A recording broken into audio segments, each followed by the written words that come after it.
ঠিক আছে, আমিও আগে করতাম ভাই, মোটিভেশন কাল থেকে একদম লাইফ চেঞ্জ। লাইফের লাভ কিচ্ছু হবে না ভাই যদি তুমি কনসিস্টেন্সি না রাখো। মানে পার ডে তোমাকে কনসিস্টেন্সি রাখতে হবে। হ্যাঁ, প্রথম প্রথম কষ্ট হবে ভাই। আমি কী ছিলাম আগে, হ্যালো বাবু সোনা, রোজ গার্লফ্রেন্ড বয়ফ্রেন্ড রোজই করতাম আমরা, কিন্তু কমিয়ে দেবো। ঠিক আছে, ব্যাপারটা পার্সোনালি তোমার উপরে যে তুমি কমাবে কি না। কারণ আমাদের মূল পতনের কারণ হচ্ছে এটা ছেলেদের ক্ষেত্রে।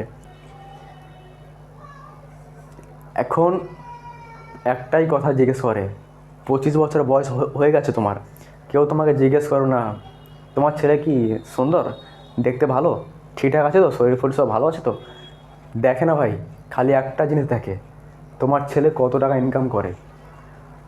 পাড়া প্রতিবেশীদের আলোচনা করে ওরা কোটিপতি, লাখপতি না হাজারপতি, কোনটা।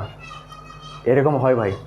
তো নিজেকে চেঞ্জ করো, তুমি নিজে চেঞ্জ হলে তোমার পরিবার চেঞ্জ হবে, তোমার পরিবার চেঞ্জ হলে পাড়ার লোক এমনি চেঞ্জ হয়ে যাবে।